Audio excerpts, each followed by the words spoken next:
वचन। स्वाति ने इसी साल शहर के कॉलेज से पढ़ाई पूरी की है और अब उसके लिए जगह जगह से रिश्ते आने लगे हैं। स्वाति से ज़्यादा उसके रिश्तेदारों को उसकी शादी की चिंता है, इसीलिए जो भी स्वाति के घर आता वो किसी नए लड़के की खबर ज़रूर ले आता। अरे दीदी, ये फोटो देख के बताओ कैसा है। राहुल नाम है लड़के का, मेरी सहेली की बहन का बेटा है। अपनी स्वाति के साथ एकदम प्यारी जोड़ी लगेगी इसकी। ज़रा दिखाना, फोटो तो बढ़िया लग रहा है। कोई गलत आदत वादत तो नहीं है ना इसे? और कमाता कितना है? अरे कोई गलत आदत नहीं है दीदी, आप कहो तो एक मीटिंग करवा देती हूँ, फिर सब कुछ फाइनल कर लेना। हाँ हाँ, ये सही कह रही हो तुम। संडे को स्वाति के पापा भी घर पे ही रहेंगे। बुआ फिर वहाँ से चली जाती है और रात को स्वाति की माँ उससे कहती है, स्वाति बेटा, आज कमला बुआ ने एक लड़के की फ़ोटो दिखाई है। संडे को वो लोग मिलने आ रहे हैं, तैयार हो ना तुम बेटा? अरे मम्मी, आप कहाँ कमला बुआ के चक्कर में आ जाती हो? अभी इतनी जल्दी कोई शादी वादी नहीं करनी है मुझे। अरे बेटा, अच्छा लड़का है, बुआ जानती है उसे अच्छे से। हाँ स्वाति बेटा, एक बार मिल तो लो, बाद में देखेंगे आगे क्या करना है। वैसे तो कमला रिश्ता लाई है तो मना करने का तो कोई सवाल ही नहीं उठता। संडे की सुबह होती है और कमला बुआ राहुल और उसके मम्मी पापा को लेकर स्वाति के घर आती है। अरे आइए आइए भाभी, इसे अपना ही घर समझिए। इनसे मिलिए, ये मेरे भैया और ये मेरी भाभी हैं। नमस्ते भाभी जी, ये है हमारा लड़का राहुल, सरकारी नौकरी की तैयारी कर रहा है ये। वैसे आपकी बेटी कहाँ है? अरे स्वाति बेटा, बाहर आ जाओ। वैसे कितनी पढ़ाई की है स्वाति ने? जी, पोस्ट ग्रेजुएट है हमारी बेटी साइंस में।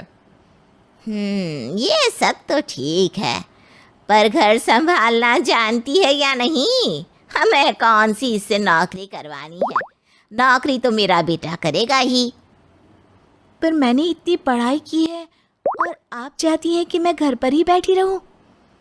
अरे स्वाति बेटा, ये बड़ों की बात में तुम कहाँ बोल पड़ी? हम सब देख लेंगे क्या करना है क्या नहीं। हम तो इसी बात में विश्वास करते हैं कि घर के लड़कियां घर में ही रहे तो ज़्यादा अच्छा रहता है। वरना भाई साहब, आप तो आजकल के हाल जानते ही हैं, कितनी घटनाएं होने लगी हैं औरतों के खिलाफ। स्वाति बेटा, रसोई का काम तो पूरा जानती हो ना? शादी के बाद तुम्हें ही संभालना है वो सब। अरे बहुत अच्छा खाना बनाती है ये, आप सब लोग इसकी तारीफ करते नहीं थकेंगे। लो भाई, हो गई मीटिंग, अब शादी की तारीख फाइनल कर लेते हैं। क्यों भैया? भाई, हम तो पंडित जी से चर्चा करने के बाद ही तारीख फाइनल करेंगे। सालों से हम उनकी बातें मानते हुए आ रहे हैं। लड़के वाले और कमला बुआ की बातें सुनकर स्वाति एकदम नाराज़ हो जाती है और उसे लगने लगता है कि शादी के बाद उसे घर पर ही बैठना पड़ेगा।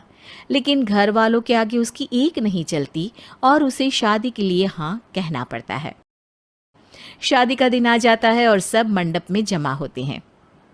अब फेरों का समय होगा है, अब कन्या अपने वर से 7 वचन मांगेगी। आप किसी धार्मिक आयोजन में जाए तो मुझे भी ले जाएंगे। आप मेरे माता पिता का भी बराबरी से सम्मान करेंगे, हमेशा मेरा साथ निभाएंगे।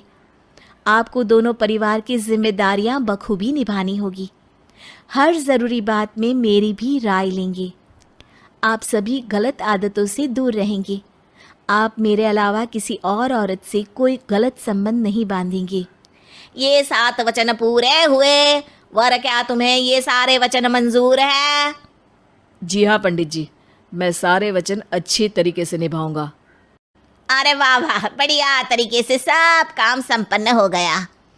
तो इसी के साथ विवाह संपन्न हुआ और आज से ये दोनों पति पत्नी हुए। 1 मिनट पंडित जी, अभी एक वचन लेना बाकी है। अब कौन सा वचन है बेटा? मैं अब हमेशा के लिए किसी दूसरे घर में जाने वाली हूँ, तो पति के अलावा मैं अपने सास ससुर से भी एक वचन लेना चाहूँगी। अब कहो बेटी। मैं ये चाहती हूँ कि मुझ पर किसी बात की कोई पाबंदी नहीं लगाई जाएगी। मुझे सब कुछ करने की आज़ादी होगी और मैं भी विश्वास दिलाती हूँ कि मैं एक अच्छी बहू बन के दिखाऊंगी। स्वाति की बात सुनकर उसके सास ससुर एकदम चौंक जाते हैं और कुछ बोल नहीं पाते कि उतने में कमला बुआ बोल पड़ती है।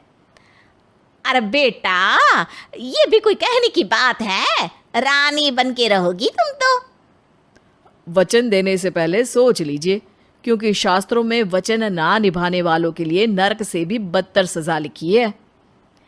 स्वाति की चालाकी से वहाँ मौजूद सब लोग प्रभावित हो जाते हैं और लोगों में बदनामी ना हो जाए, इस कारण स्वाति के सास ससुर को उसे वचन देना पड़ता है।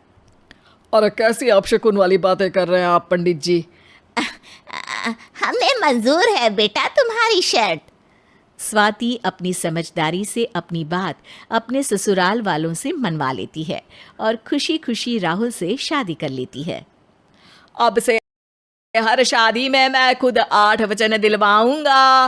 ओम मंगलम मंगलम मंगलम।